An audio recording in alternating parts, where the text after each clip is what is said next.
Hello. Yo. Welcome. We have a fun one today. Yeah. Go ahead, take this. I gotta move this thing. All right. Well, Chad's going to have me do the intro. So without further ado, I am Tierney Smith, and this is my husband, Chad Smith, and we are the Sooner Smiths live show here at the Voice of College Football Oklahoma Network. We are live every Monday at 7 p.m. Central Time. So we hope that you come back if you're just now joining us, and if you're a regular, then welcome back. Hello. And oh goodness, I hit something. And if you are also not aware and new, Josh has a show every Tuesday at 7 p.m. as well as a call-in show this Thursday.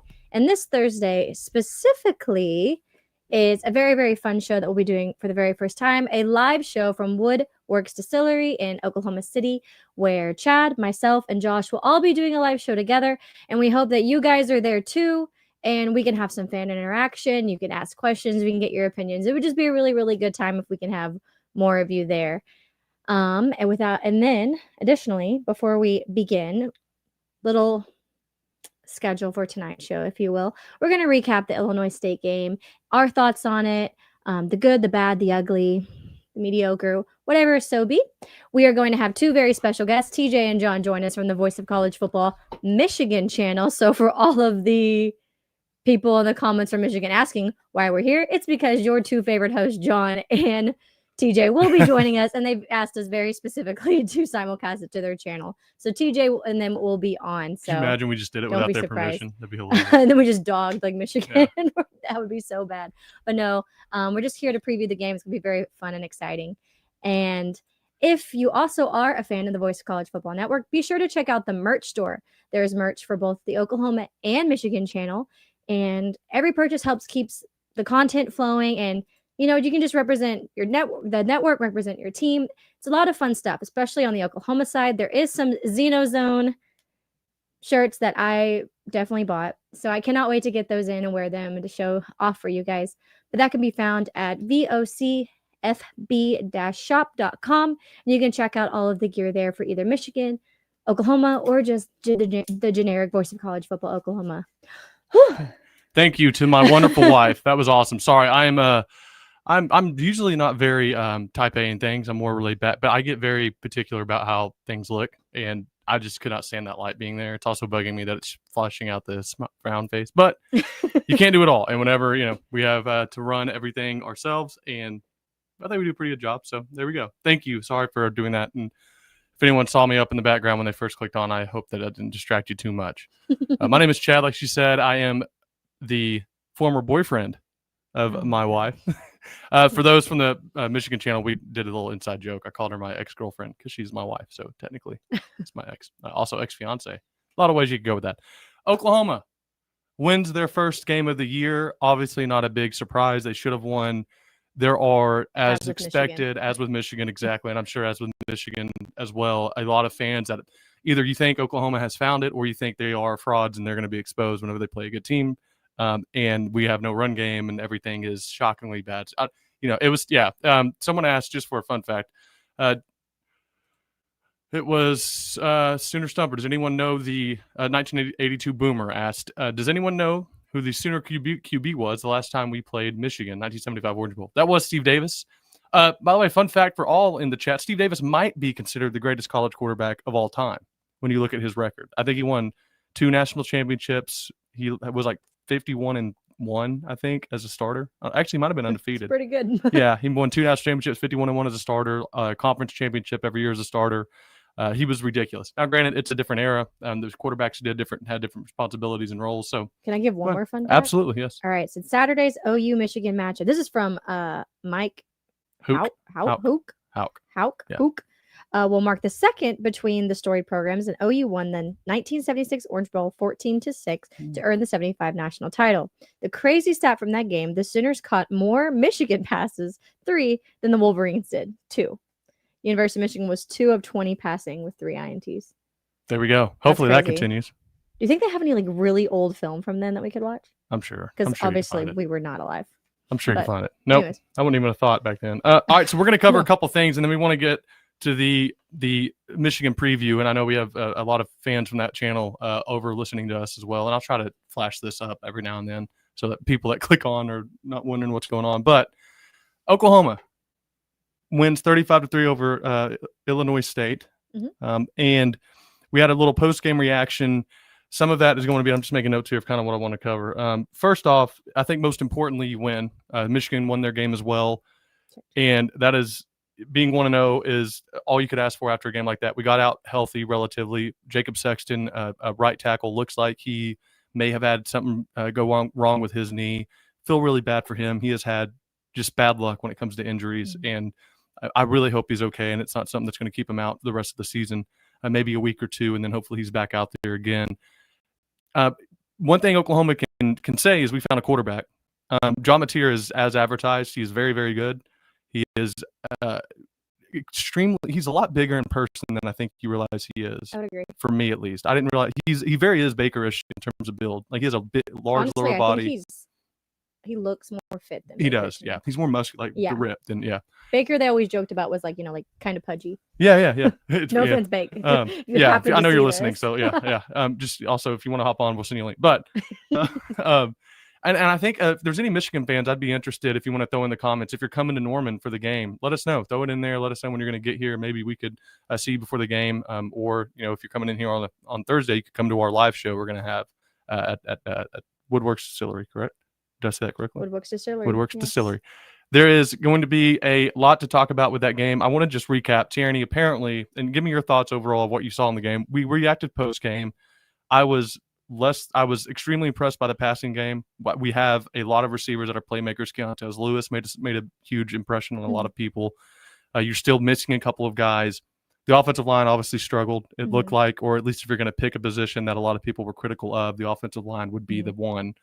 What were your thoughts overall of the game? What did you take away from it? All right. So my thoughts overall, I'm going to give defense, because I'm being picky, a B+. And not because they didn't do well. They did their job. I wanted to see turnovers, at least one, and we got 0. And so I think that is unacceptable when it comes to a team like Illinois State. And at best, I'd give them an A-. And that's just because of the turnovers and the few chunk plays that we gave up. That, again, I think they're going to fill those holes. And I think, they're not going to be out of alignment. The first game, you're rotating we had 22 different guys play defense. Right. And only played 46 defensive snaps. So it's not like we had a ton exactly. of ops, so, you're still, getting your feet wet. You're playing lots of new players or new positions or new leadership roles. And so that's going to happen. So that's why I'm going to give them a B+. Also, I think Brent Venables would agree because he's just even more critical of them than I am. So, that's fine. But overall, they did their job. They kept them scoreless with the exception of the field goal, which was more on the offense because they turned it over in our territory. And at best, the only way they would have stopped it is by getting a turnover. So, you did your job. So I don't really have much to say about the defense other than I really do think overall they did a good job. I liked how many names that I heard on defense, making plays, getting tackles, breaking up passes, whatever it was. That was really great. Offensively, I'm going to make this like 2 parts. Passing in the passing game, I'm going to give it, I'll give another B+. Okay. Just because we played Illinois State. I'll put it that way. But I loved how we have 9 different people catch the ball, which last year we didn't have 9 people eligible to play that could catch the ball. So that was really nice to see. I mean, familiar names from last year, Jacob Jordan, of course, Jared Kanik making the switch to offense. Dion Burke's back. Absolutely. There was nice to hear some familiar names. And then there was nice to hear some new names, the Keontae Lewis, to hear Isaiah Satanga made some catches, to hear, Carson Kent, Will Huggins. Yep, Will Huggins. I will Huggins you. Anyways, and things like that. So you got to hear some new names. Run game, I'm going to give a D. Ooh, Steph. Because I really don't know. And but with the exception of Torrey Blaylock, Mm-hmm. I say run game and O-line. I'm giving a D. Okay. With the exception of Torrey Blaylock, it was just not good. Okay. It was unimpressive, especially given who we were playing. Mm-hmm. A lot of people have been giving, Barnes, and we were some criticisms, and I agree with them. Mm-hmm. I don't know what it is if he's not seeing it. I think maybe in high school he could just run people over, and that's just his mentality now, and you just can't do it at this level. I don't really know what it is. Torrey Blaylock was a nice spark plug. Hope that he is back. We're hearing so much conflicting information from like, no, everything's fine. It's just a stinger, to 4 to 5 weeks. Right. So obviously we hope it's the former. Xavier, better Mhm. than Barnes, but not as explosive as he was last year. O-line, again, I want to give them grace because we do know they were second and third team playing.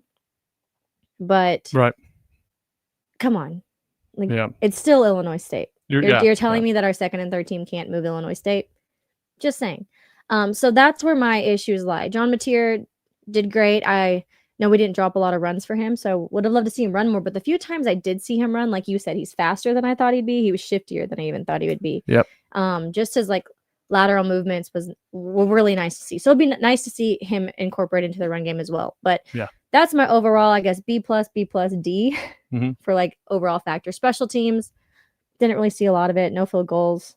Our punter, I thought he could have done better, personally. Tell you what, Illinois State's punter was legit. Kicked it. Also, did you see Tulsa had like a 94, 96-yard punt? That's crazy. It was insane. Literally from like end zone to like the 5-yard line-ish. That'd be frustrating. Insane. Playing them. So that was my take on that. The bright spot special teams was definitely Isaiah Satenga. Yeah. Dude's got some wheels. Reminds me of when you would see Kyler run, just small and shifty and just moving out there. But anyways, that was my long spill. I normally don't get this long on the mic. So. Oh, you do. You just never really take that long. I would say go. I know, but normally.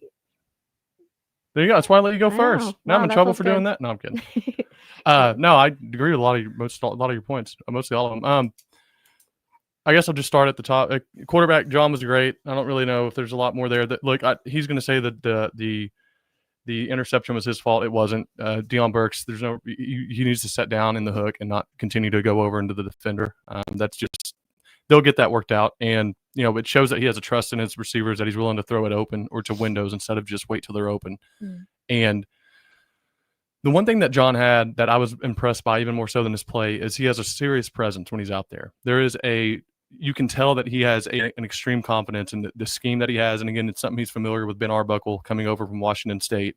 He has a really solid understanding of what they're trying to do on offense, how they're trying to run the offense as well. And he has a really good understanding of scheme. You saw him pre-snap, helping out with alignment, getting players moved over. He is almost like a second coach on the field, and that's what you want in your quarterback. And it's someone that we haven't for a while. For a while, it's been Dylan was pretty good at that, I should say. It's not fair to not include him whenever I make that assumption. But I guess just specifically going back to last year. Last year feels like longer than 1 year. So. Right. And, it's not like, to be fair, and it's maybe a BV thing too, it's not like Jackson had a great setup behind him. He had to go through 2 offensive coordinators. He didn't have a quarterback's coach. And now we have not only an offensive coordinator that is respected and also has already worked a year with this quarterback, but we have quarterbacks coach with him. And someone who's there every single play or after every drive is going through film with him as well. So John just has a good command of everything that he's doing on the offense. He has a good understanding of what they're trying to do. Offensive line. I'll go running back, so I think that ties into the offensive line well. I know that there are Javante Barnes getting the start. I think VV was rewarding him for doing well in camp. I think that if this was a big game, you would have seen Jay Knott more, and you would have seen, like, if this was Michigan week 1 instead of week 2, Jay Knott would have been your starter, or at least you might have seen Barnes maybe for a couple runs here and there when we're closer to the end zone, whenever it's really a more north and south kind of scheme that we're running. The issue with that you see with our run game, and people will look at the yards per attempt and say, well, it's low. It's when you look at Javante Barnes, he had 8 yards on, I think, 8 carries. 7 carries, 10 yards. 9 yards. And so you're looking at a guy that averaged 1.3. When we look at Torrey Blaylock and Xavier Robinson, Torrey Blaylock averaged 5.2, and then he got hurt and was taken out. So, there's a good chance if Blaylock's in the whole game, he runs for over 100 yards, and we're averaging 5.5, and no one is saying anything about our run game. Also, I know that this is a common theme right now with the way we begin seasons, but we are missing 3 starting linemen. Derek Simmons will be back. All 3 will be back next week. Derek Simmons and Fasusi. I know Venable said on his show, the postgame show Sunday, that they'll both be back. So you'll have Derek Simmons back. He'll be your left tackle, and you'll have Michael Fasusi back at tackle as well. Heath Ozida, I believe he'll be back. He and Derek were both dealing with concussion issues. And, Gabe kind of went in on their podcast, their show, that the Oklahoma Breakdown.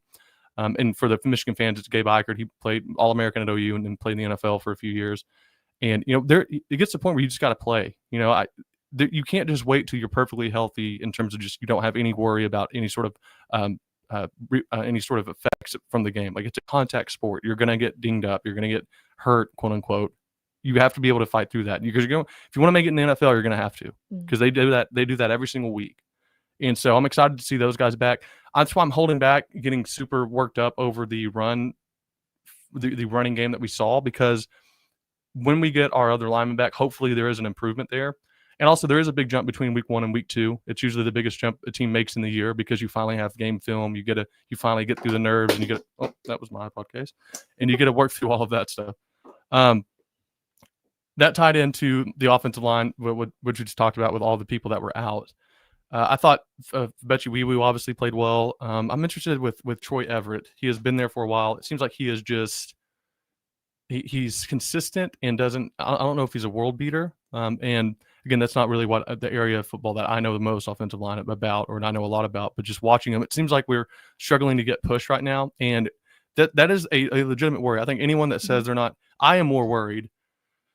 And I know we're talk with TJ and John about this too, but I'm more worried now about the lack of push we got. And like you said, I don't care if it is our second and third string. At Oklahoma, that should be enough to run your vanilla plays and be consistently getting yards. Now, there were holes there created that you see on film, and Javonte Barnes, for some reason, bounces it into the blocking instead of hitting the hole.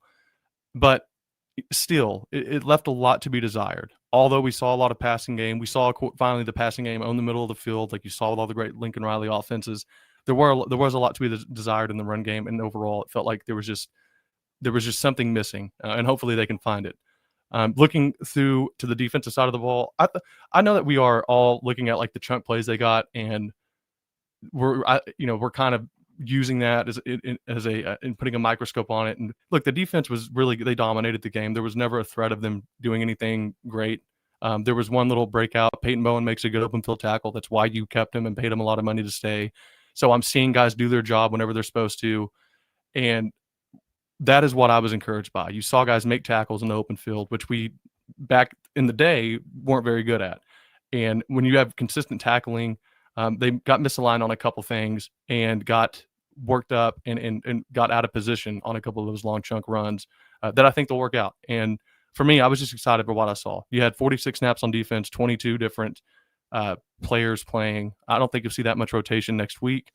So for me, I was excited. I thought it was a good outing. I thought you saw a lot of good things. It was fairly vanilla, not a lot of motion or pre-snap movement, which Ben Arbuckle is known for. I think you're going to see a whole lot more of that next week. I think it'll be the Jay Knott show at running back. And we're going to see the fruits of getting a guy like Jay Knott, who, by the way, Georgia was about to pay more money than we were to get. Like, Jay Knott's a special kind of player, and hopefully we'll see that next week. But all right, let's go. Jonathan had a comment. Was the OU line not getting a push on the OU defense during fall camp? Never really heard that. Weird. It seems to be a surprise this game. Yeah, but don't forget, we're missing 3 guys that were the starters, or were the first team guys during fall camp, with Ozada, with Derek Simmons, and with Fasusi out. So you're hoping that is what is able to kind of elevate the offensive side of the ball specifically. But so I think I've hit pretty much. The receivers looked awesome. Giovanni Gibson's going to look really good when he gets out there. Built like Julio Jones. Right. He looked great in warm-ups. He's also injured coming off one. Keontez Lewis found a dude, 9 receptions, 119 yards, 2 touchdowns. He is going to be a problem for people. And I'm excited to kind of see him continue to develop. Right. And it'd be exciting too when we can get like Giovanni Gibson or Jaden Gibson, if they can come back, and hopefully they'll come back quickly, because I would love to see them play. They are big bodies, big bodies that are going to be hard to cover. And you add on to the weapons that we already have, and that would be really exciting. Maybe they'll be back next week. Don't know. Yep. I will say that, OU did have the 2 turnovers. Jared Canick's about broke my heart, because I told y'all in the previous show that he's probably who I'm rooting for most this year. Just a weird thing. The helmet hits exactly where the ball is. Ben Arbuckle tells him to shake it off, and he bounced back and has the longest play of the game. One of the longest plays we've had since last year, or, since 2 years ago. So it was really nice to see him recover the way he did. John Mateer, the interception, which actually was Deion Burks' fault, because any good quarterback's going to throw to a spot, not a person. And the call was for Deion to stop, not continue going inward. He didn't stop, continue going inward. Of course, there's an interception there. So it's just the lack of communication. That's one guy learning a new system, one guy who already knows it. Right. And which is exactly why when we had that first Keontez Lewis touchdown, all of us thought he was throwing into triple coverage, and Keontez Lewis comes out of nowhere and catches it because he was throwing to the spot, not a person. So that was fantastic overall to see that there's that type of knowledge of the system and that type of maturity, because we did see in a 11 a.m. game a quarterback who was trying to throw to the people and not a spot and missing 10 to 15 yard routes, but that's neither here nor there. Anyways. Someone asked here what happened to Taylor Tatum. He is injured. He just hadn't practiced, wasn't practicing much in the fall, so he's just got to get back in the flow of things. If we're going to continue to struggle to get movement up front, we got to have guys you got to have just explosive players. Taylor Tatum has to start making an impact. He was the number one running back in the country out of high school. He's got to start showing that somehow. He's got to become available. I mean, he's been injured a ton since he's been on Oklahoma's campus. And here's the thing. We saw the talent. We saw the speed. We saw the explosiveness last year. He just wasn't strong enough because he was the turnover bug top of that. So just, it is what it is. Yeah. Hopefully we get him back, but I'm so scarred from last year that I just assume nobody's ever coming back. So hopefully. Yeah, that's kind of what's funny is that is kind of the like, I guess, bug that's still on me is we had such an issue last year to getting anything going that it made just hearing that guys are out but they're gonna come back to me is just I don't even want just tell me they're not coming back and then surprise me when just surprise me, just show up, surprise me with the injury report. That would be nice. Corey Gomez. Oh, my bad. Sorry, it looked like an A from my screen. Said we want TJ and John. We want TJ and John. Well, at the Voice of Oklahoma, we are able to make wishes come true. And so, without further ado, two of the greatest. Probably they are the biggest show. And I mean, it's obvious why. They are awesome. I'm going to add now the Michigan at the Voice of College Football channel and hosts. How do I do this here? I don't do the right thing. Boom. Is that right? There it is. We got it. Let's do it like this. Or this. Yeah. There you go. All right, we can scoot in. We can get closer here. I don't like you that much. You kind of smell. Yeah. There you go. Great to be here, y'all. Yeah. Thank you for joining. Yeah. How about this? Let's do this. Oh, you guys use overlays. I see. They didn't build you guys a background? I think this is a background. It is, but you have overlays. It doesn't matter. We're good. I have an overlay, I think. Do I need to do that? Let me do that. Oh, you're fine. You're fine. John, am I wrong or am I right? I got overlays, which is why it's over our screens here. Yeah, but if I remove it, it's going to remove all of this stuff from surrounding. No, we're good. Yeah. It doesn't matter. We ride. So I don't want to touch anything. Yeah. Yeah, whatever works. Let's go. Let's get it. Yeah, we got a lot to talk about, man. Football's here. Yeah, it is, man. It is. Thanks for joining. I know that. I guess, man. Just what did you think of just week one overall, and then we'll get to the Michigan Oklahoma game specifically. But give me your thoughts just on some of the games. I know there were some bigger games out there that obviously. I'm seeing Texas lose anytime against whoever is going to make me happy, especially whenever they had. Yeah, we were on the other side. We were like horns up. Just for that one Saturday because of Ohio State. But yeah, no. What did y'all think of the games and who stuck out? Well, I think the SEC's got to figure some stuff out, man. I think you guys. I mean, obviously Oklahoma did their job, LSU did their job, but I mean, a lot of the SEC. That gap's closing, the Big Ten's doing their thing. And I thought I would have liked Texas to do their job. That sucked. I watched that game I was very invested in that. But I mean, I thought it was awesome though. I mean, was it not? I mean, to me, the weekend was everything I was expecting. There was upsets. There was like the South Carolina game, and then now we like right now I got North Carolina on right now watching Bill Belichick. It's just amazing. I'm so excited for college football. I cannot wait for this Saturday with our matchup. Our game specifically, which we'll get into more, which that was a very fun, exciting game for us. I mean, it was just a good weekend overall. I will say this though. I think the rankings that they're going to do after this week I think there's some bullshit going on. I don't know if you've seen some of the rumors on who's going to be number one and all these things. Listen, I'm a Michigan fan, but in my opinion, Ohio State should be number one. The rumors are it's going to be LSU, so we're going to see how that goes. But I don't know. I thought the weekend was great. What'd you guys think, or what'd you think, John? Yeah. I thought it's great to have football back. I had to kind of balance having an engagement party. So we had on Ohio State, Texas at the party. which was really cool because everybody could do that in between mingling and eating all the food we got. Omelet station and everything else. We had make your own omelet station. So all good there. I was rooting for Clemson, not gonna lie, in that one. Not a huge Brian Kelly fan.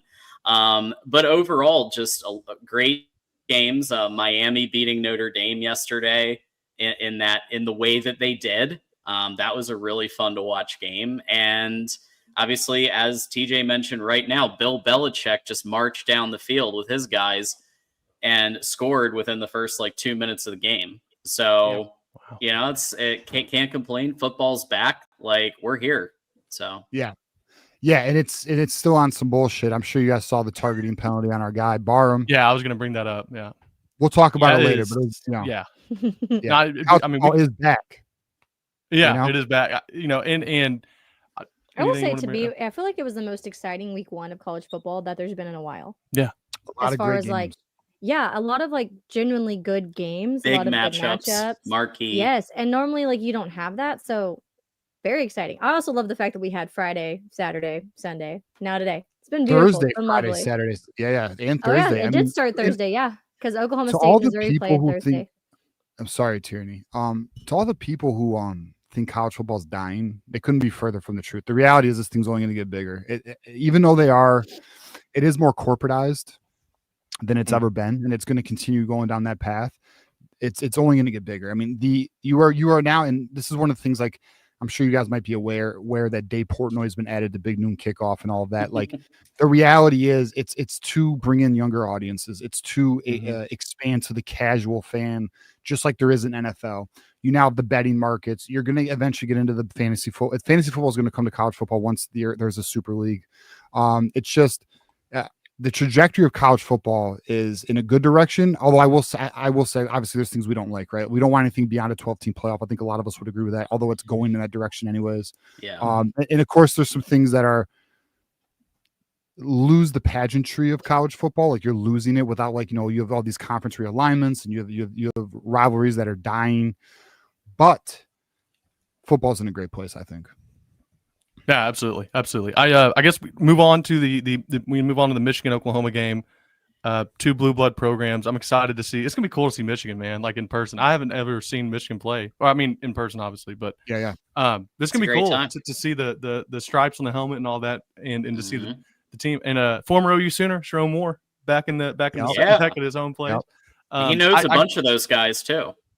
Oh yeah. I think they're all good friends. He Joe John, a lot of them are still in group chats. He said on the off season and whatnot, but they're just friends. They played football together. So I want to jump and start with that targeting call because that was. It's I always try when those things happen. I'm always like, if that happened to Oklahoma, would I sit there and be able to say, look, I see it, I get it, or I mean, to me that was horrendous. I was like, are you especially kidding? When you have the debut of Bryce Underwood, 251 passing yards. He got a passing touchdown. He's just turned 18. He had his senior prom 4 months ago, right? And he went out there and looked like a junior or senior in college. He looked like J.J. McCarthy circa 2022. That's what he looked like. And then you have a penalty like that. Jayshon Barham, look, the quarterback was 5'8". Jayshon Barham is 5'6" inches taller. He wrapped up. He moved his head to the side to avoid direct head-to-head. Literally, what else was he supposed to do? And then the question becomes, we don't want to coach physicality out of our guys. Sherrone Moore said that in his press conference today. We don't want to get rid of the physicality that's made Michigan what it is. So, basically, you just have to say, keep doing what you're doing. Because at the end of the day, basically everyone except the NCAA guy agrees that this was a BS call. And the Big Ten commissioner agreed it was a BS call. Vice President of Football Operations agreed it was a BS call. Ward Manuel agreed it was a BS call. And we agreed, Michigan's Voice College Football, that it was a BS call. So just keep doing what you're doing, Jayshon. Yeah, and Chad, to your point though, I do the same thing. Even if it's a rival, if the call, whether it be targeting or what is it? What's the call they give when like a player tries to catch a ball and the defender hits him, even though he's touched the ball? What is it? Unnecessary roughness or something like Unnecessary that. roughness. These penalties that I think are ruining the game, man. Like you are making it so the defender has no ability to do his job. You are slowly creeping into flag football, and I don't like that. Like I don't like regardless, even if it's Ohio State, if this was an Ohio State player, I don't like that. Like just call it right, call it fair, and stop the bullshit. And what's weird to me, like, and he mentioned it, like the head turns to the side. It just looks like a hug to me. Like there nothing about it scream malicious or head and like unforceable contact to the head and neck area. There was no crown of the helmet use. Literally, it just looks like, a hug, and they, being wrapped up. Saying it's a wrap up. It was very, very weird call, and I kept watching it like when I was, preparing for the show. I was like, huh. I was like, is there? I was like, I'm not seeing it. Well, when you have to go into like that kind of microscopic detail, like that's when, like you're saying, we always talked about it. Just I get where if it's malicious and there's like an intentional hit and he's obviously being reckless and trying just to hurt somebody, maybe you can start doing, but like the head down. Yeah, I mean to kick someone out of a game, especially going to be on College game day in a weekend in which there's not many other great games or even really intriguing matchups other than the one you're going to see at night. I mean, it's terrible. Now, look, I'm not going to lie. It's nice that one of Michigan's best defensive players won't be there for half for us. But and we'll have to deal with Cole Sullivan instead. I was about to say, I was going to ask you, who I'm sure Michigan, being Michigan, is going to have guys behind him that, if not can replace him, can at least give you a half of what he could give you until he's back. Who are those guys? And kind of tell us about this Michigan defense and kind of the strengths of it and what overall you think that we're going to see whenever they show up in Norman. Cole Sullivan's a baller, so he's going to be replacing for that half, and that's all I'll say about that. Go ahead. Okay. Yeah. So I mean, to John's point, so we have, like, and I'm sure you guys have this as well. There's always these there's like a few guys that you hear about since they're freshmen, right? Like Cole Sullivan. So thankfully for us is we have a player by the name of Cole Sullivan who's a redshirt freshman. He coming out of high school, he was very hyped up. He was actually committed to Notre Dame. He's from a Catholic school. He flipped from Notre Dame to us. Or maybe he didn't commit to Notre Dame. Maybe he just committed to us, but it was between us and Notre Dame. And there's just been nothing but positive news coming out of like since last year. And he made a lot of noise in spring ball, made a lot of noise in fall camp. Then his very first game, he played. So he's in the rotation, right? He's in the 2 deep. He gets a sack. He gets an interception in week 1. And he's just a player that is really a heat-seeking missile. I mean, this kid's just very talented. So it just so happens that he will likely be replacing Barham. We have another linebacker by the name of Jimmy Rolder, who's also very talented, but not on the level of Cole Sullivan. Cole Sullivan's probably going to be like a day 1 or 2 draft pick. Like that's how good he is. But in a couple years. But that's who's going to replace there. Regarding the rest of the defense, I mean, it's a very deep defense. It doesn't quite have the Mason Graham or the Kenneth Grant or the Will Johnson this year, but we have a bunch of guys, a good depth, a lot of young up and coming guys. That's the thing too. So there is some depth in terms of the defensive line rotation, but I will say, guys, I do have a couple concerns with the defense, which I guess we can get into those too at some point. But yeah, go ahead.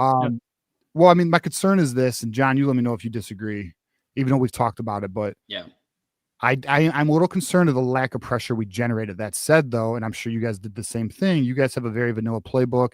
You're not showing blitz packages. You're not showing different stunts. You're not showing, complex disguises on the back end of the defense. You're just not showing that week 1. Obviously, you guys were holding cards to the vest. We are going to hold cards to the vest. We know week 2 is the game that they've been preparing for all offseason. So, like, I don't want to overreact to it, but I was just surprised, even when we were rushing 4. We didn't get more pressure. That said, their quarterback was getting the ball out quick, but even so, I'm used to more. I'm used to a more aggressive result, more QB pressures, more sacks, and it just didn't happen. So that's my concern. It's a new year, so we don't quite know what we fully have. Although the same guys we have now did play in that Alabama game where we absolutely destroyed Jalen Milroe. So we'll see. I'm kind of hoping to see a better result this week against you guys. Yeah. So take what we saw in the Rely Quest Bowl, right? Because that essentially was the backbone, right? And then add in the Metcalfs, right? Add in some of these Trey Williams from Clemson, right? Add in Damon, right? Add in some of those transfers. Here's the reality. 2 things can be true at the same time. The defense was a bit disappointing. They left the middle of the field open a little too much. Also, Wink Martindale treated this like a scrimmage. Right. Wink Martindale played around 30 players on defense. Right, yeah. He wanted to see who he had at all levels for Oklahoma. Like, he wanted to see against a real opponent, okay, who's going to shine, who isn't, and then it was said already that he's going to use every week of practice before the game to make changes and decisions in the roster. That roster is not static. That roster is going to change every single week depending on what Wink sees in practice. So somebody like, I don't know, Nate Marshall, absolutely killer freshman who already was making some plays against the quarterback in the game and against the New Mexico Lobos. He may play more just because he did well in the game in his limited opportunities. Maybe they give him some practice reps. If he kills those, you might see some people that you didn't really see much last week and in the Rely Quest. So I think we just need to keep that in mind. Like, Wink Martindale is still the guy that kept Ohio State to 10 points, kept Alabama to 13 points. He's still the same guy. He used New Mexico as a scrimmage. That being said, got to tighten up. I like the interceptions. I like the sacks, but there's a lot in terms of coverage, especially in the middle of the field, the secondary that needs to get tightened up. Yeah, I was actually going to mention the secondary because I know when we talked to TJ in the summer, he had mentioned that being a question mark for Michigan. Obviously, you guys did get some interceptions at the last game. So I'm just wondering, are you feeling more confident about your secondary? Still unsure? I know I watched a little bit of you guys' post game. You said not overwhelmed, not underwhelmed, just whelmed. Is that where you're at? Just kind of wondering where you're at on that. Just whelmed. I mean, I'll tell you this. I am extremely encouraged with the future of our secondary. We have so much youth. I mean, it's actually insane, the youth that we have coming up. But that's not going to help us week 2. Like, that youth's going to be there in the coming years. I think it's good, and I think we'll be okay. But again, we got it. And I saw someone in the comments, they already hit on something that I believe we have to do. We have got to make John Mateer uncomfortable. We have got to make him uncomfortable, because if we don't make him uncomfortable, our secondary is going to be in trouble. And losing into your guys' to losing Jayshon Barham. The problem is Jayshon Barham's one of our best rushers. He can get to the quarterback quick. So to lose that weapon in this game isn't helpful. So I feel I'm confident in the guys. I think we'll be just fine. The question is, and John, I'm sure you've seen this, Rod Moore might play this weekend. And if you guys aren't familiar with Rod Moore is like almost a borderline All-American level player. He went through a pretty bad injury. I'm about to say, didn't he get injured? Yes, twice. He was out all year last year. He messed up he tore his ACL and MC, all that stuff. The whole knee was all jacked up. But word is he's looked great all off season. So if he comes back, that'll be very interesting. We're very deep on the back end. I mean, some names to know: Brandon Hillman, Mason Curtis, TJ Metcalf, Jair Hill, and Zeke Berry. Those are the main names to know. But we have some depth as well, like some really good players. And if Rod Moore plays, it only adds more depth, And then what sucks is, of course, we lost Jayshon Barham, but our linebacking core, Ernest Hausman should probably be all Big Ten this year. Jayshon Barham, who's going to be gone for half, should be competing for all Big Ten this year. But like I said, we have that up and coming redshirt freshman Nicole Sullivan. That's good. We just have to get pressure on you guys. If we can get pressure on you guys, then it should be a tough day for John Mateer. Yeah, I would say, it's interesting because there's so many parallels and similarities between, I feel like, Michigan's team and Oklahoma's team this year, because neither team, especially Oklahoma, and didn't reach where we wanted to last year. And obviously Michigan didn't, do that either. Both beat Bama last year, which was awesome, to always beat them. Although maybe it's less impressive these days than it used to be. But we ended a dynasty. That was us. Yeah. But there was, I've said since we really had our first show a few months ago with TJ that I think this is probably going to be the best defense we face, even including Texas or LSU, who've looked really good defensively as well, and has obviously their great linebacker back. But just in terms of depth, front to bottom, it is. I mean, it's one of the best in the country, and I put Oklahoma up with that as well. It's for the first time in a while where, like, I would say if you were like, Chad, you could have any defense, I would feel comfortable picking Oklahoma's because of many of the reasons you guys have said. Like, we're extremely deep at every level. We have guys that I think for the first time, we have a corner that is probably that has the potential to be a first-round pick, and Gentry Williams, who was injured all last year. I don't remember if you watched the Red River when Dylan Gabriel won it, but he's the one that got the interception, like the first throw Quinn Ewers had. He's the one that picked that when he was a true freshman. He's back this year, 6'2" guy, 210, just really, really good. Cortland Guillory, a true freshman, the other corner. And then we have Eli Bowen, who hasn't played yet, but was a freshman all SEC player, and is only like a 5'10" kid, but literally had one of the highest pro football grades, pro football focus grades in one-on-one coverage and in 50-50 jump balls. And he's like literally 5'10". It's a wild stat. I'm just saying that because it's so, and obviously like our defensive line is very deep. We had like Jaden Jackson's back, who was freshman all SEC, and was, an anchor there. He's back, and he's a true sophomore. David Stone, a true sophomore. Dominic Williams, Garmason Thomas. I mean, like, again, just both defenses are just ridiculously deep. And then you look at the offensive side of the ball. Both are encouraged by what they saw from their quarterbacks. Especially, I'll be honest, I was impressed by Underwood more than I thought I would be. I thought that obviously he's an extremely athletic player. Oh, were we, Chad? Yeah. I wanted to see him. Could he layer the throws? Could he go through progression? Now, and again, both sides could say this, right? Oh, you did it at New Mexico. You still did it against Division I or college players. Yeah. That's not. I mean, he's facing tougher defenses in practice, sure, but under the lights, it's different. Like he still did it, and that to me was impressive to see. But both are still kind of like, well, we want to see it against a team that is a playoff caliber defense, which I think both of these are. So it's just the game is set up in so many interesting ways. Yeah. And I think both sides can make arguments why they think they should win or why they think they're better at certain positions or what their strengths are. And it just sets up for such an intriguing and awesome, interesting game coming up. Yeah, well, I guess one thing I just want to point on is I think if you told me 3 weeks ago that we would be criticizing the defense more than the offense, I'd be like, what the hell is going on? Because like the offense, I feel pretty good about. Bryce Underwood looks calm, confident, collected in the pocket, triple C's there, and just looks like that guy. Marlon Klein is a quick, easy option for him. And Marlon Klein has clearly been stepping up as a tight end. So the offense, I think, is really where I don't have as many worries. Justice Haynes is coming in and did a $150. Did a really good job. Talk about a guy who's happy he transferred. Yeah, I'll tell you what. I feel like when I was watching your highlights, that was the name that was just over and over and over and over and over again. And he looked. Hey, let me ask y'all. Good. Oh, sorry. Nope. Let me ask y'all this real quick, and because I was reading something yesterday about.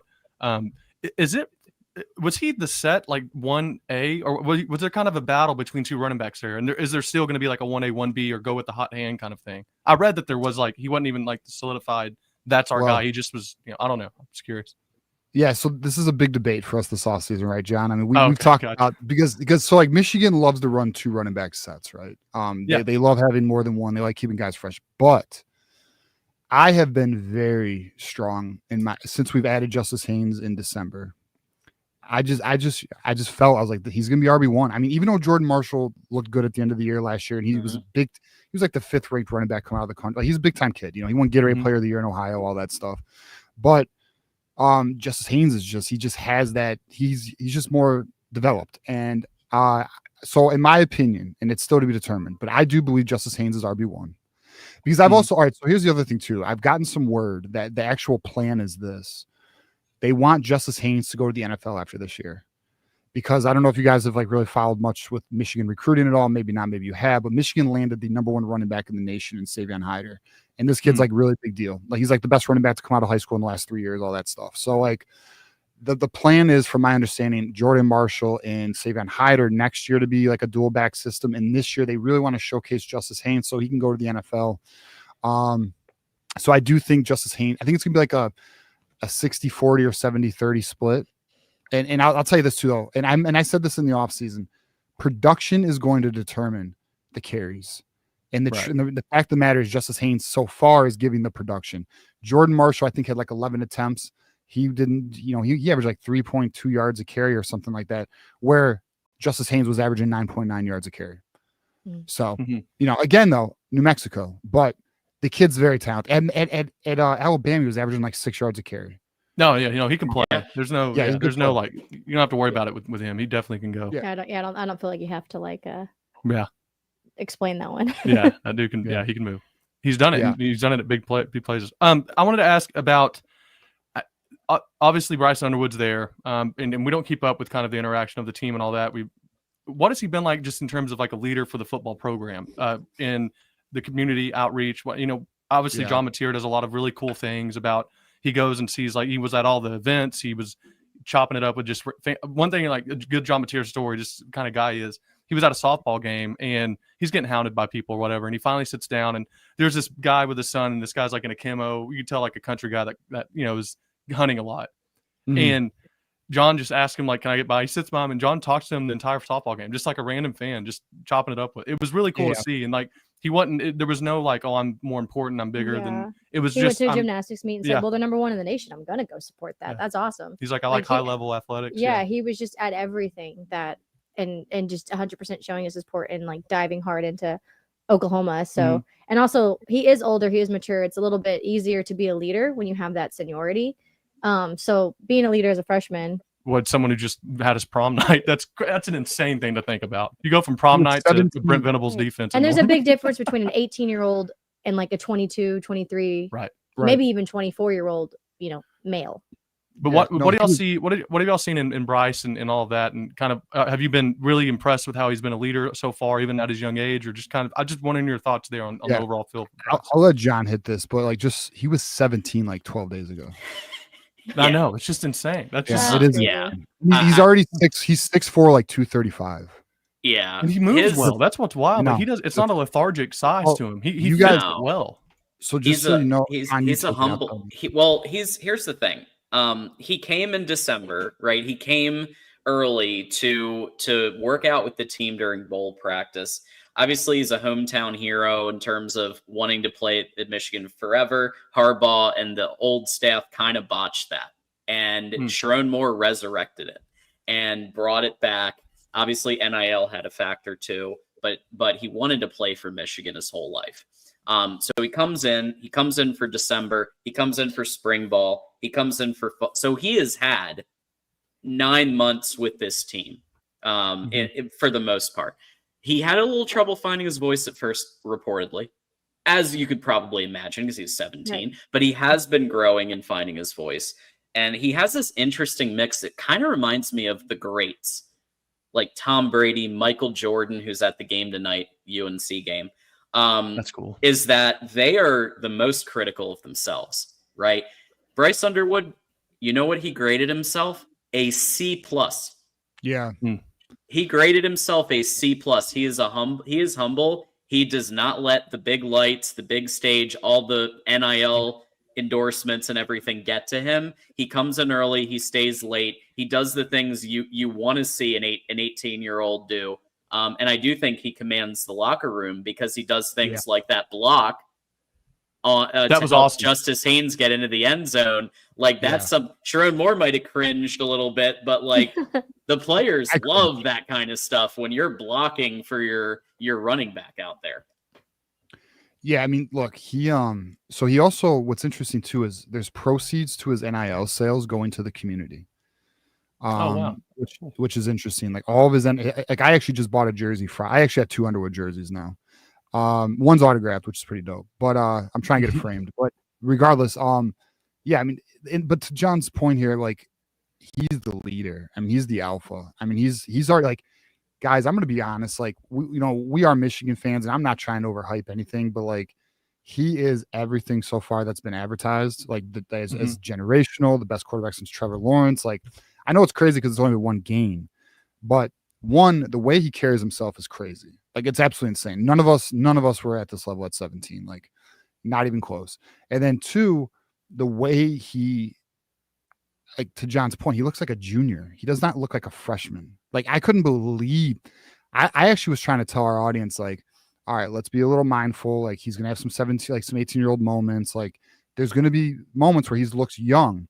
And granted, again, New Mexico, but the entire game, he controlled it. He was very composed. He made the right decision. His ability to move when the pocket breaks down is wild. And to know where to get the ball.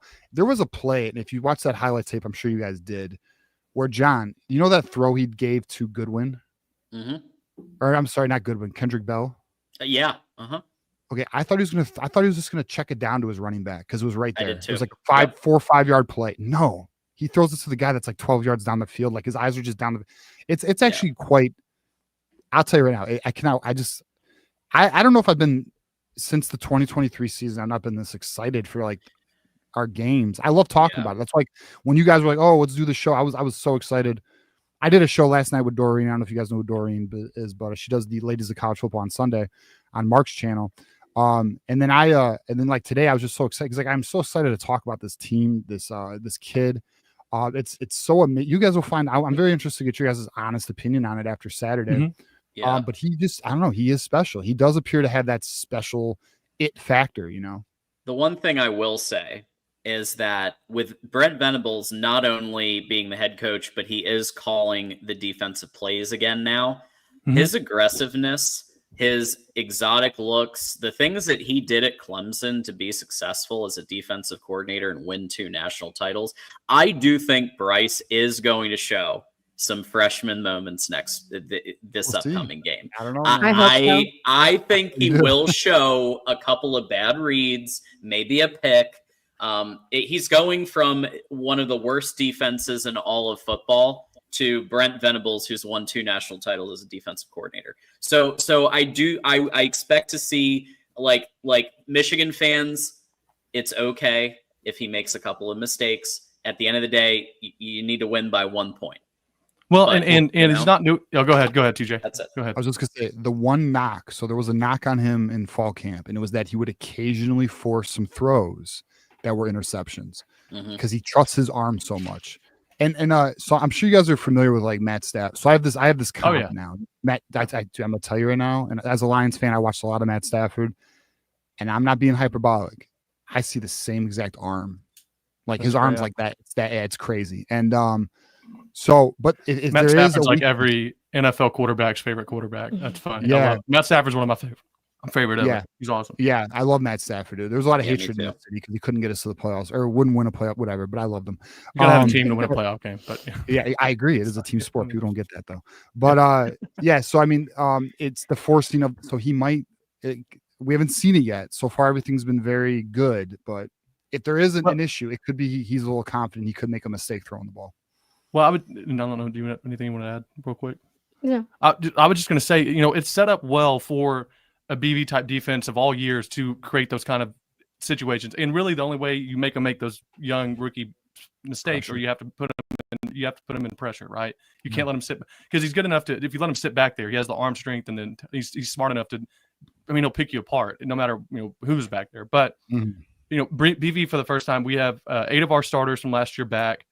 On a team that was really good defensively, on a team that was the worst offense. Again, like with y'all's offense, no offense to Michigan fans. Oh, you're right. It was, we were both so bad offensively where like the defense had to be so good that even their stats don't look as good as the defense was because they were consistently put in the most ridiculous positions ever. But they have 8 starters, top 8 tacklers back from last year. 6 of our starters are from Brent Venables' first recruiting class in 2022. So, and all 6 of them are impact players. So they only know Brent Venables' system. They have been there the entire time. And it's one of those things where you have to put, I truly believe Oklahoma is a good team, good enough of all years. It seems like it is wide open. I think Michigan's good. But if I think OU's as good as I believe they are, they can't let a true freshman quarterback come in to Norman on game day and beat you. They just can't. And they have to make it difficult on them, and they have the pieces to. And so they should, is all I'm saying. I'm hoping they do. Again, Michigan's a good team. They're going to make it tough on our defense as well. But what's interesting is Brent Venables has seen this before.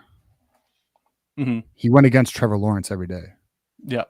You know what I mean? So he knows, if there is a coach who could be potentially prepared as anybody, I think it would be Brent Venables, So we'll see. I mean, look, we're going to this just as excited and unsure as you guys, right? I mean, I think there are a lot of similarities between us and Oklahoma. You guys have a new offensive. By the way, Chip Lindsey, we didn't even get into that. Man, he's tell us about good. that. Tell us about that. Yeah. You were excited about him. I remember you bringing the name up. You were excited about him. How's that worked out so far? The trust, John. I mean, you can hit on this whenever, but dude, the trust. I couldn't believe the trust he has in Underwood. I mean, there's a throw he did on our 6-yard line in our own zone, where he just floated that thing to Marlon Klein, John, on the sideline.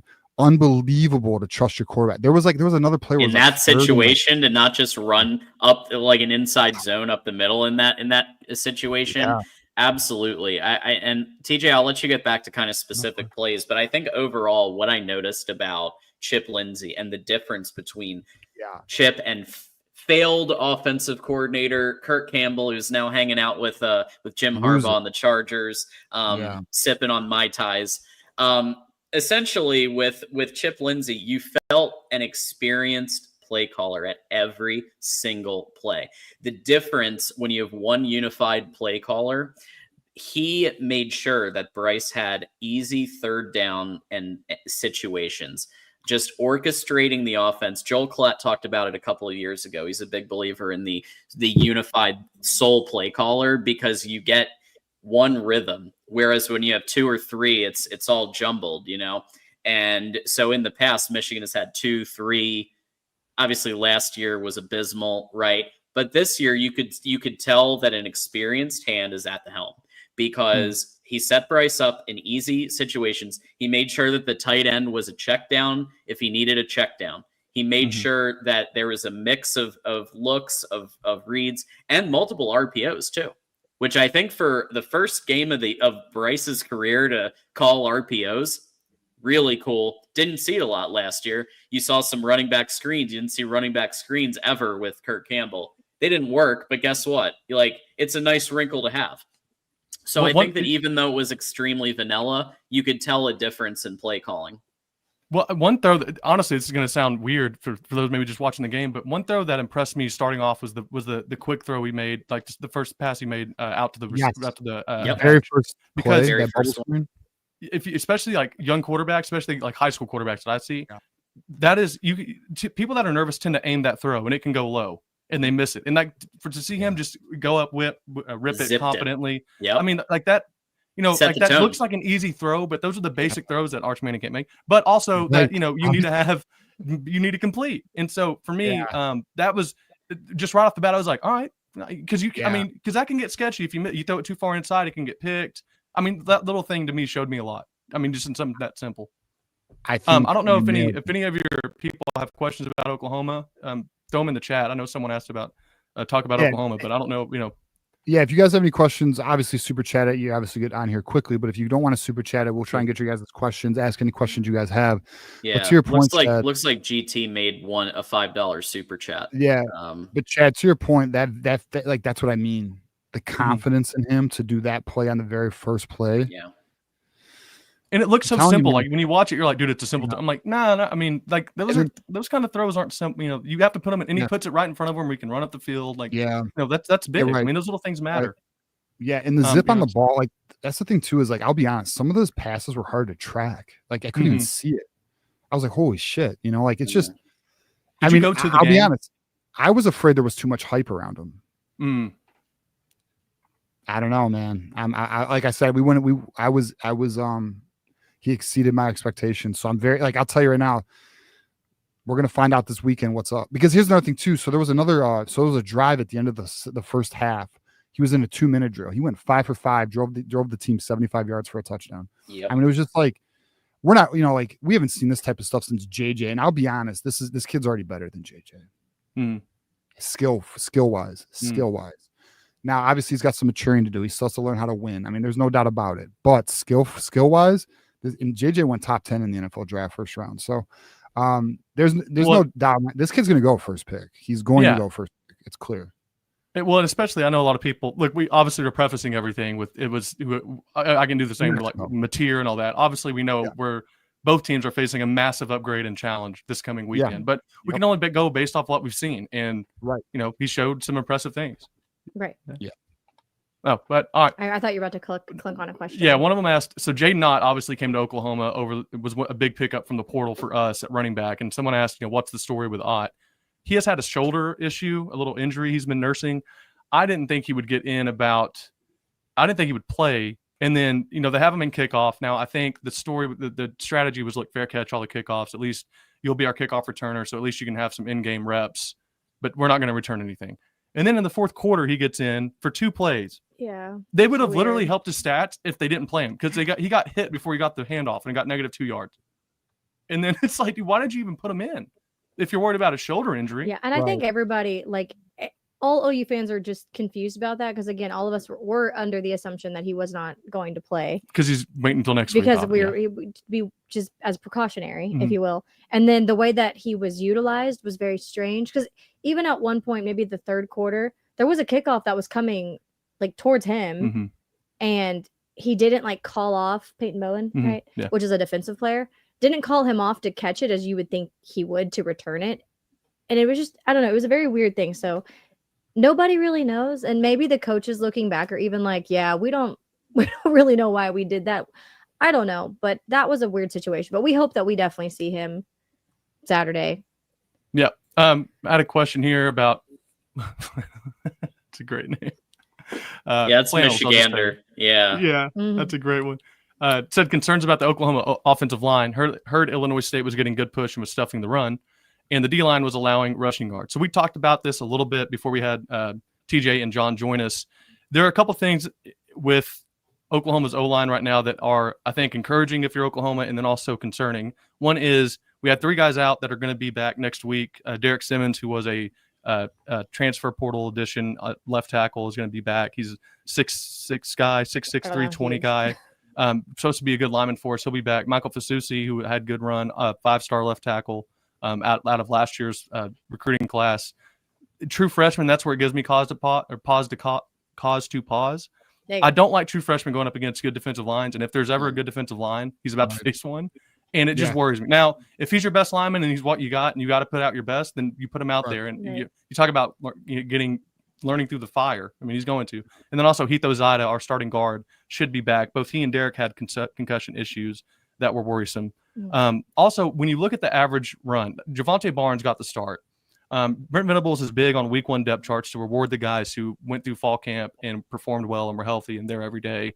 Javonte Barnes is one of those guys. He's a big energy leader for the team. He's not the best running back, and he probably should be 4th, honestly, if I'm being honest with you. He got 8 rushes. He just doesn't, for whatever reason, his freshman year in 2022, he was a dog. He was really good.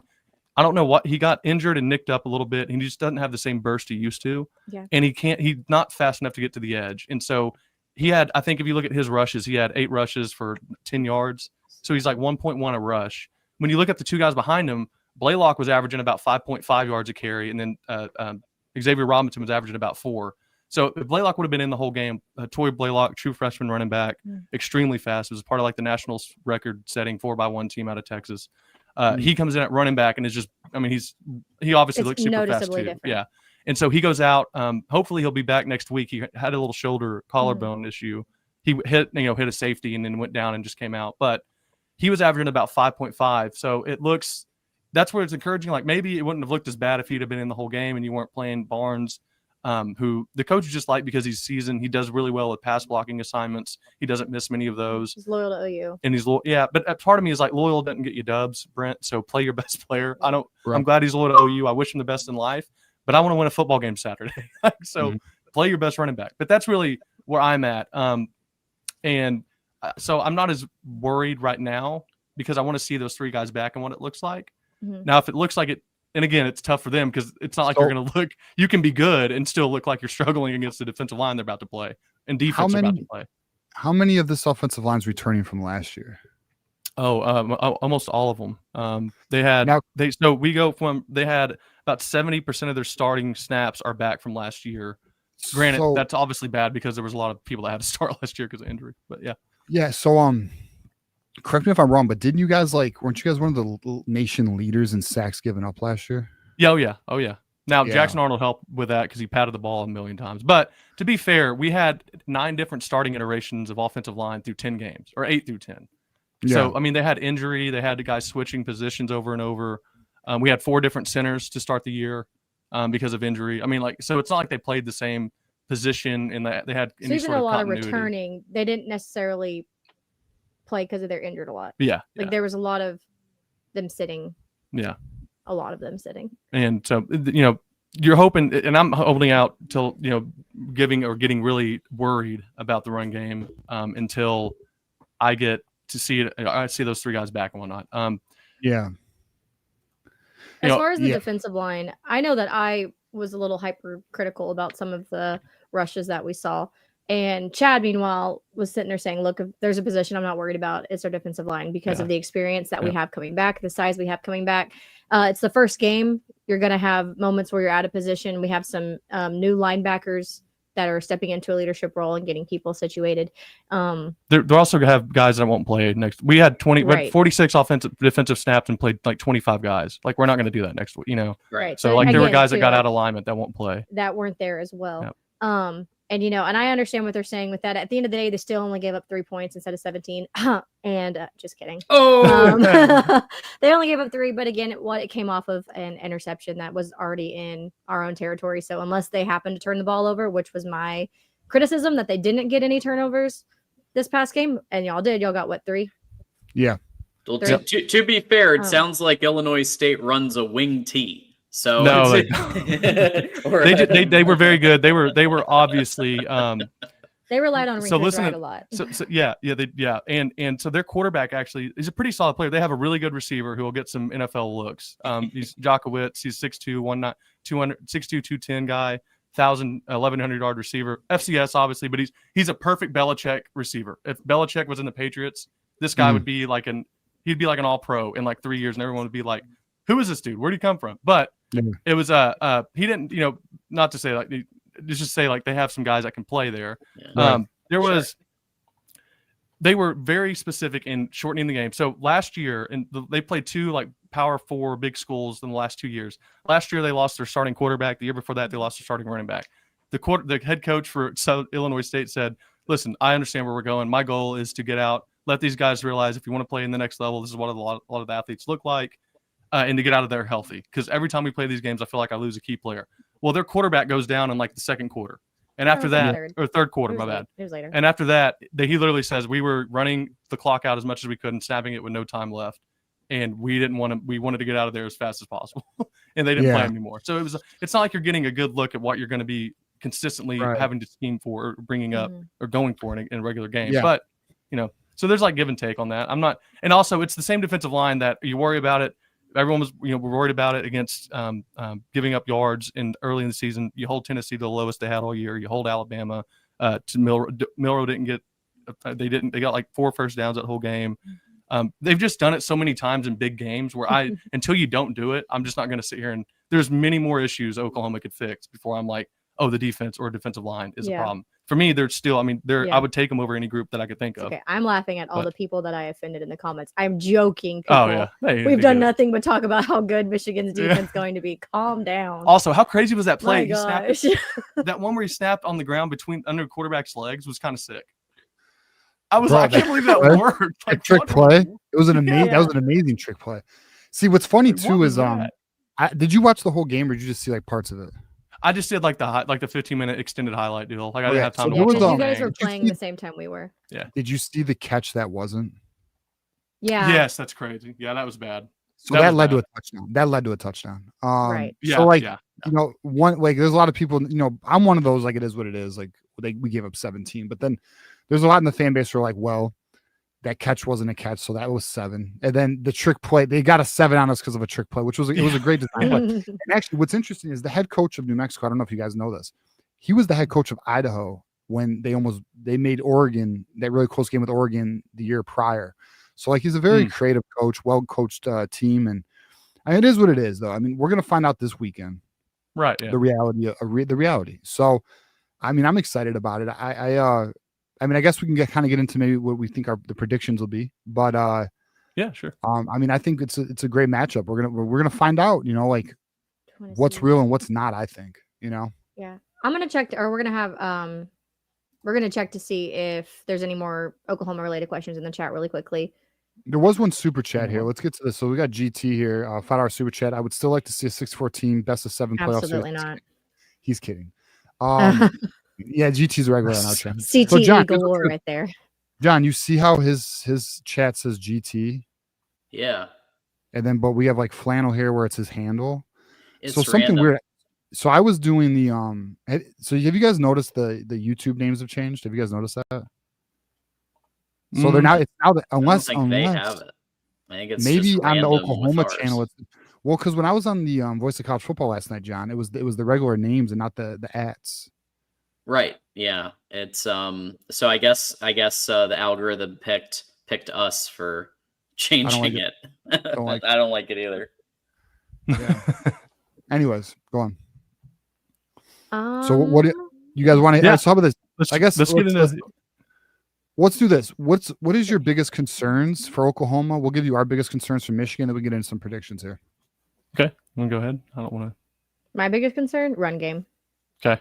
Run game, just because. Like offensively. Offensively, yes, and then really, it's just because I wasn't super high on it. I really want to see Jaden. So I'm under, again, because of last year and everybody being injured. We keep hearing they're coming back and they never do. Until I see Jaden out there and getting reps, I'm just under the assumption he's actually not going to be out there, and I'm going to have to see Javante Barnes go out there. Same with Torrey Blaylock, who was a difference maker in the run game. So that's what I'm just worried about. Who's going to be a running back? Who is actually going to be to return on our offensive line? That's where I'm at, just because of my PTSD from last year. I just assume nobody's coming back ever. So, and again, it's not necessarily what we're hearing. It's just at this point where I'm at, just mentally. I hope your line doesn't come back. Yeah. It out. That'd be nice you do. For me, concerned, it's definitely offense. I think just receivers getting separation, getting open.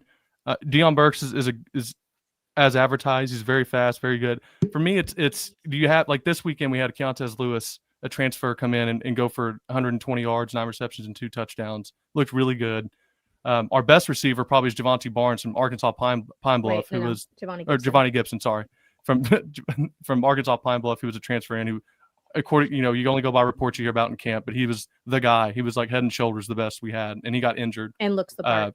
He looks built like he's built like Julio Jones. He's like 6'3", 230, 4'4" guy, moves, and he's just not playing yet. But number 11, if you're going to the game and warm-ups, he looks awesome. First team, all like first guy off the bus, like I forget what they call that, team off the bus, whatever. But I want to see him be able to do it against, obviously, guys. Obviously, don't have a Will Johnson out there, but there's not many of those anyways out there. So thankfully, I want to see him do it against good defenses and get open and make catches, contested catches. They did really well on that. I think one thing I also want to see how John operates. They're going to use John a lot more. The playbook will look just like it was, I'm sure, for Michigan.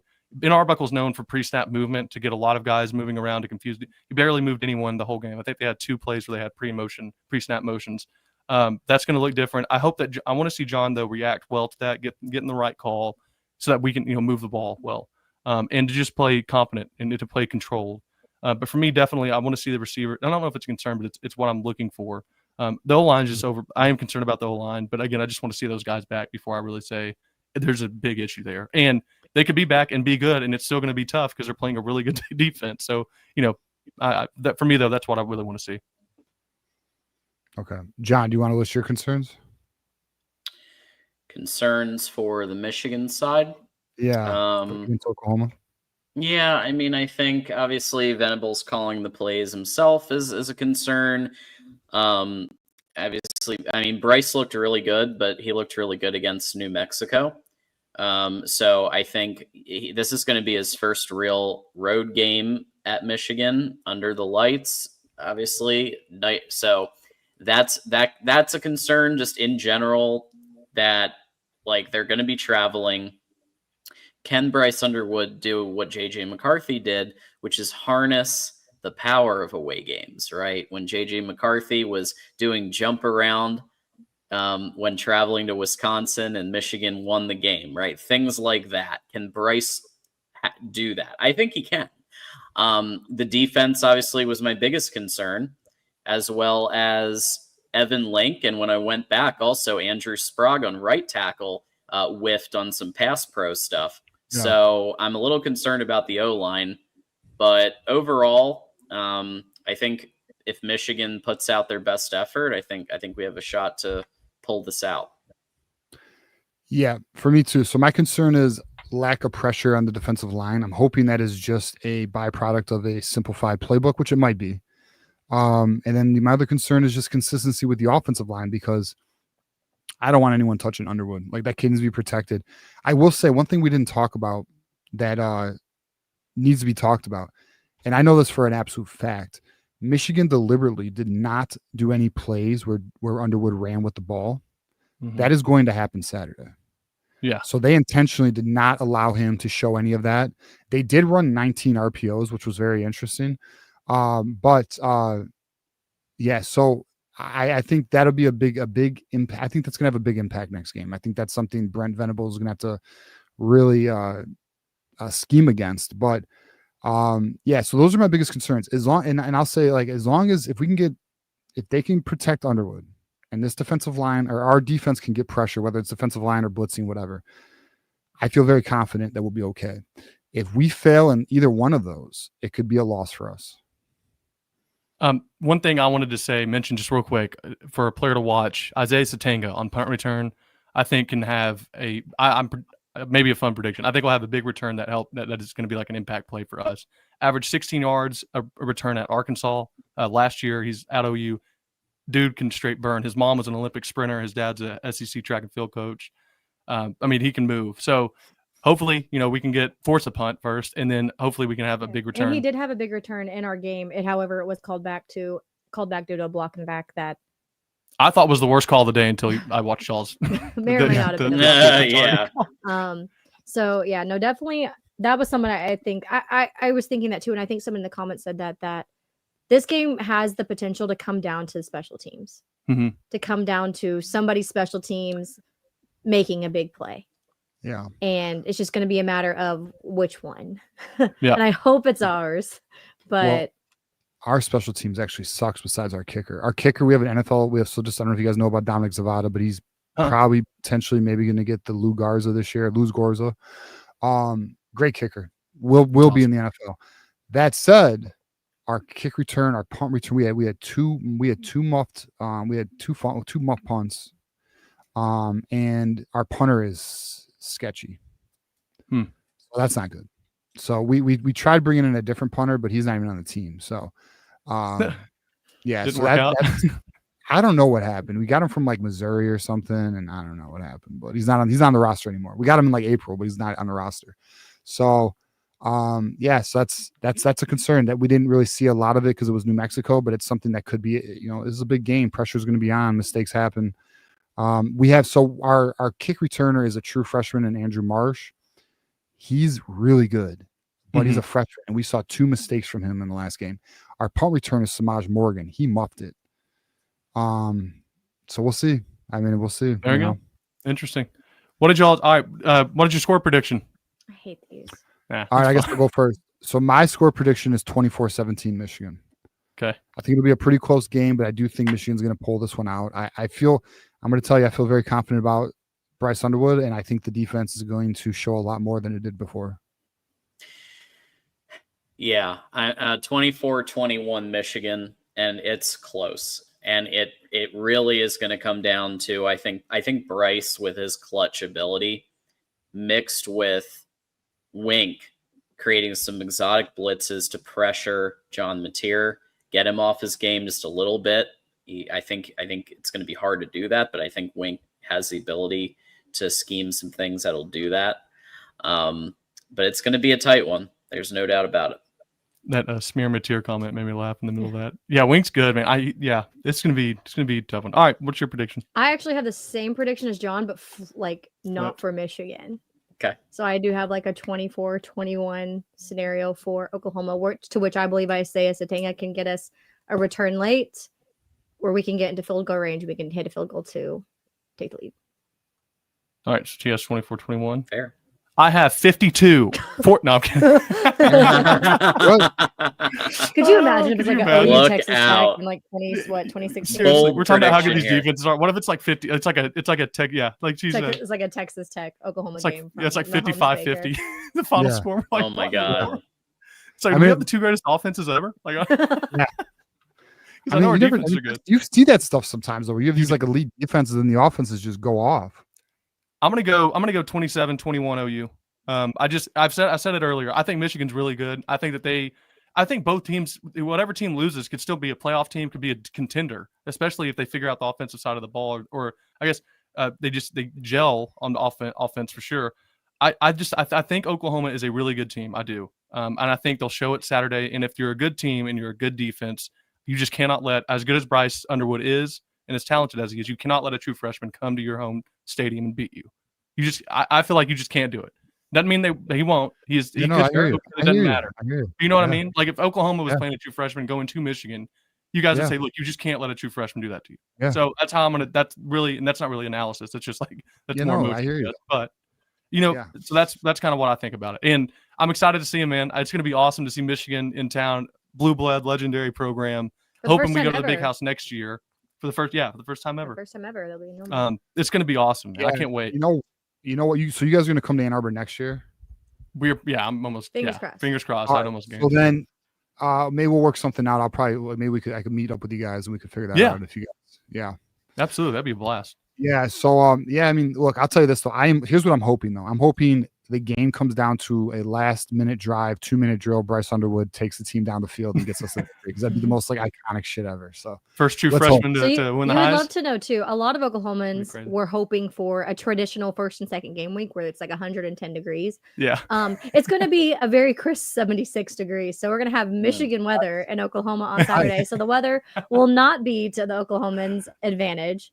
So that both is good because nobody's going to hopefully have any heat related injuries, but also, kind of sucks because for us, that would be a little bit of an advantage, but but anyone in the comments or anything listening, if you're coming to Norman, we have a new tailgating scene. We're starting up in the North Oval. It should be really, really cool. Yeah.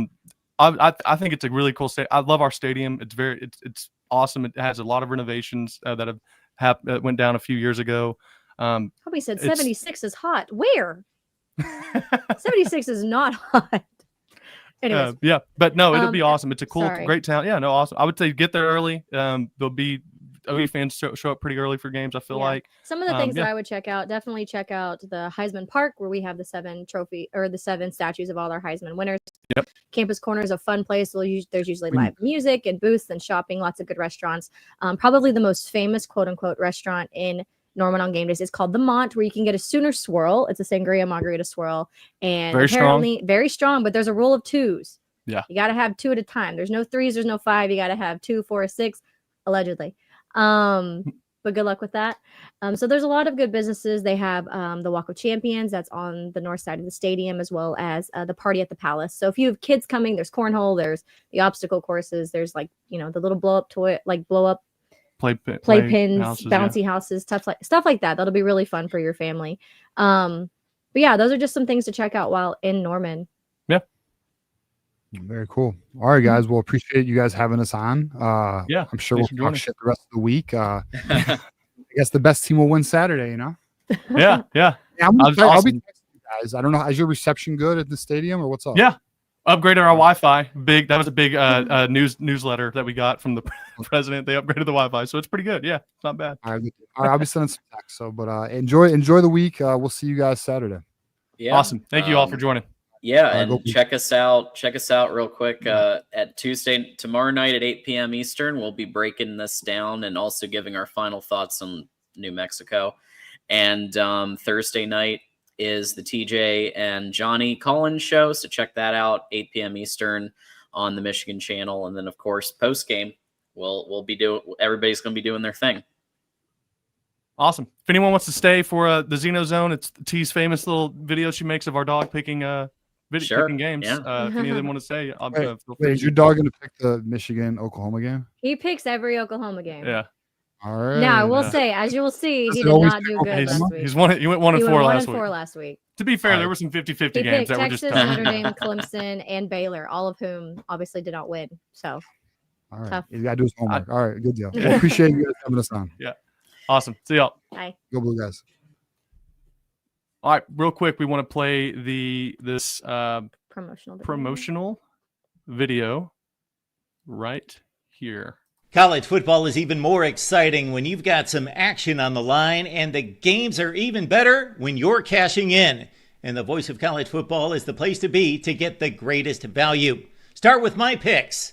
75% against the money line, 58% against the spread, and I've got a 40-plus year track record. 11-0 in the college football playoff for me last year against the money line, 8-3 against the spread. And I'm just the warm-up act. Steve Merrill of Wager Talk is our ace in the hole, showstopper. 7 years with the voice of college football, over 30 years in the industry. Steve gives us analysis on all the big games, but you can't miss Steve's weekly under-the-radar pick. 28-12 against the spread the last 3 years. You also get picks from some of our top analysts here at the Voice of College Football, including Corey Bratta, Matt Zemek, and Steve Dace. Check out those numbers. Become a YouTube or Patreon member for just $99 per month. Go to the main channel on YouTube, click join, and then select a betting tier. Do the same thing on Patreon. Make 2025 a winner now. And we're back. So we're just going to kind of wrap up the show a little bit. I did see a funny comment that I want Chad to show. If we can go up. Where we at? Go up. There it is. JT. He says the Sooners have a much harder schedule than Michigan this season. I'm surprised the SEC didn't put some NFL teams on there. Honestly, yeah, no, it's real tough. We didn't get into this. I wanted to mention Duke Silver Sooner says this is a must-win for Oklahoma in the direction of the program. I agree. I think this is, for me, the biggest game that they've had in Norman, and it's for a couple reasons. One is just at a basic level, there's a lot of five-star, big-time recruits that are going to be at this game. Some are committed to other teams right now, but their recruitment's still open, obviously, because they're coming on official visits. You win a game like this in primetime, college game day, it just boosts recruiting so much. Also, the stage it's on. Oklahoma needs to have a win, a marquee win like this to show like we're still Oklahoma. And I think it goes a long way for the confidence of the team as well, because you're going to be playing a team that is very competent on both sides of the ball. Obviously, we just heard John talk about how surprised they are and encouraged by the offense right now. And to get one of these wins, it goes up, especially with how good I think Michigan's going to be in week 10 or week 9 and 10 later in the season. To have that notch on your belt if we beat Michigan is going to be huge for the playoff, the college football playoff. Now, granted, if we happen to lose Michigan, but we win most of, if we maybe only lose one more the rest of our season, I still think we get in the playoff because of the schedule that we do have. So I do think it's a must win because I think all games are a must win because I'm competitive and I never want OU to lose. But I do think if we happen to lose Saturday, but we bounce back and shock the SEC, it won't be a problem. Yeah, it's one of those must wins, like when it's your wife's, like on Valentine's, you got to get flowers. But like you're not going to go to jail if you don't. But it's a must thing. You must do it. Yeah. Now it makes it easier on you later in the year because you've already got a big win, like you said, under your belt. Versus, okay, now we can't afford any more losses. We can afford maybe one more, but not any more than that. So that's where I'm at. But you mentioned you're coming. It's a big game in a hostile environment. I just want to say this. So that means Sooner fans, you better freaking show up. I am very sick and tired of Sooner fans complaining about everything. You're too cool to stand. You're too cool to do a chant. You're too cool to sing a stupid song. You're too cool for this, that, and the other. And then you want to complain about the environment, the game day environment. Okay? So do it. I don't care if you like the chant. Do the chant. I don't care if you like the song. Sing the stupid song. I don't really care about Margaritaville by Jimmy Buffett. They wanted us to sing it. Sure, I'm going to do it. If they want me to get my phone light out, I'm going to get my phone light out. If they want me to just scream like a banshee for 30 minutes, I will do my absolute best to do that because it's our job to create that environment and you can't be too cool for it. You don't see Alabama people being too cool for Dixieland Delight. Not a cool song. They made it cool. You don't see Florida fans being too cool for Won't Back Down. Not a cool song. They make it cool. Rocky Top's the weirdest song of all time. You don't see Tennessee fans too cool for that. Sandstorm, it's for state fairs and you don't see the fans too cool for that. So you want to complain about the atmosphere or whatever. Well, what are you doing your part? Or are you just complaining that it's too cool and then offering no suggestions to what can make it better? Because it's not my job. It's your job as a fan to do whatever you can in your power to make the environment hostile, to make it hard for Bryce Underwood to hear plays, to make it hard for their defense to get set up. That is our job as fans. Well, and to be fair, we did, they showed up last year against Tennessee. It was awesome. It was the best environment I've ever been in. And I was at the Texas Tech 08 right. game. And it then was awesome. when we actually started winning, we did show up. But again, it doesn't need to be conditional. I don't care if we're playing Kent State. Make it hostile. And we're just very inconsistent. And I dang near lose my voice every single game. Again, I don't care who we're playing. Tennessee, Kent State, Illinois State, Michigan. I'm trying to root for anything that I can. I'm trying to do every single chant because That's what I can do as a fan. We really can't do anything to affect games except for that. And that can make a big difference. One false start because you were so loud. One offsides because you were so loud for obviously their defense. That can make a difference. So stop being too cool. Just do it. And be loud, be proud. Even if we're down. Now, if we're down by a ton, I get it. You're going to be bored. But if we're down by a little bit, you can make a difference is all I'm saying. So please make this a good environment. If you're going to the game, do whatever you can do to be loud and cheer on the Sooners and to make it a rough environment for Michigan and to make it a rough environment for a very talented true freshman. Also, we're striping the stadium, so please go look at what section you are and what color you'll be in. And I will tell you, if you are even numbers, you are white. If you are odd numbers in the student section, you are crimson. Yep. I don't like being white any more than anybody else does, okay? But guess what? I got a white jersey and I'm wearing it. Okay, you just do it. Okay, I'm just saying, just do it. Someone asked, "What is the first off?" Boomer129 said, "Well, y'all fixing your hair coming out of a commercial." I had to we take our earpieces out, and I took my headset off. So there you go. But that's actually kind of funny. What is your confidence level in your score prediction by Jonathan? I'm pretty confident. I think Oklahoma is the better team and should win. But they got to go prove that. They got to do it. So Michigan's certainly a team that can beat us if we're not minding our P's and Q's. It's just we're set up finally with the experience and the talent level that we have to do that, which is why I think, you got to win these games that you should win against good teams. And we finally, you should win this. And I think that it shows a lot that we are picked to win it. Dude, it's we're like five. I think it moved up to 5.5 point favorites now. Probably because of their linebacker being out for half. Yeah, that's a big break for us. All right. Well, let's play the. Also, thank you for everybody in the comments who agrees with me. I'm assuming you're not fans that I'm talking to, but thank you. Yeah, I mean, there's a lot of people that just get annoyed. That are just they're too cool for school, man. Everybody's too cool. I'm not too cool at all. So we are going to do everybody's favorite part of the show with the real star of the Sooner Smith show, Zeno. Poor dog had a rough week. He has one win, Oklahoma, and had 4 losses. Texas, Notre Dame, Clemson, Baylor. All let him down. Now, for me, I picked Ohio State and I picked LSU. So for me, I got 2 wins out of it. Unfortunately, my dog didn't get them. But maybe we're hoping he does better this week, guys. We're hoping he does get better this week and that he has a good showing. So without further ado, week 2 of Zeno's Zone. And again, let us know you can hear it. Stacy, I'm looking at you.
You did miss it. That's okay. They heard it. You missed the best part of the Zeno Bay.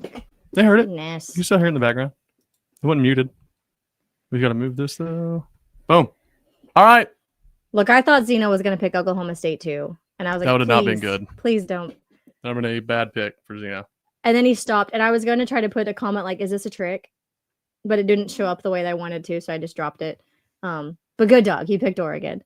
The Dogs record is up here. It's 1-4. Now I know our background's backwards, so I hope you read backwards. But he is 1-4. He's a dog. Okay. Last week was hard. There was a lot of 50-50 picks and a lot of good games. But hopefully this week he makes up for it. Hopefully he can get up to 5-4. That'd be fantastic if he went 5 for 5. All right. Thank you all for joining Michigan Week. Hopefully we come back to a massive win over a good Michigan Wolverines team. Play Saturday. College game day is there if you're going to go to Norman. Get there. Go support. Go show out. Let College game day know that we're there, and we're going to be loud. Before that, we will actually see you before the post game. Oh, yeah. As we will be having our live show at Woodworks Distillery in Oklahoma City. It is between Oklahoma City and Edmond in the Nickel Hills, the Village area. You are more than welcome to come and join us. Actually, that would be preferred because we would love to be able to take your questions, take your comments, just hear from you in person instead of just in a live chat. So that'll be really fun. Josh will be joining us, and we will also be joined by, I forgot his name, Chris, yep. Chris from SEC Unfiltered. So we'll have another guest. So it just should be a really good time. It should be really fun, and we're really looking forward to it. So we hope to see you there. While you're here, if you could go ahead and like the video for us, that would be super nice. And if you don't want to like the video, that's really rude. So just please go ahead and do it. Yes, here it is, the Woodworks Distillery Co. at 7 p.m. at 912 West Britton Road, Oklahoma City, Oklahoma. So we do hope to see you there because it'd be really fun. Go ahead and share the video, subscribe to our channel, and really once we get out of this live, if you could just leave us a quick comment. What is your prediction for Saturday, and what do you think will be the defining factor in the game? Yeah. So go ahead and give us your comments that way. Michigan fans, Oklahoma fans, we just want to hear from you. Anything else? No, that is it. Killed it. Yep. Hey, thanks for all the Michigan fans for joining. We really appreciate it. Hopefully y'all enjoyed our show, and hopefully we see y'all again in the playoff. If we both make it, no matter who wins Saturday. God bless. Thank you all again for taking your time out of your day or listening while you're driving or however you're listening. We appreciate it. We know you have a lot of options, and it means a lot you guys would spend time listening to us. So until next time, hope you have a good weekend. Boomer. Boomer.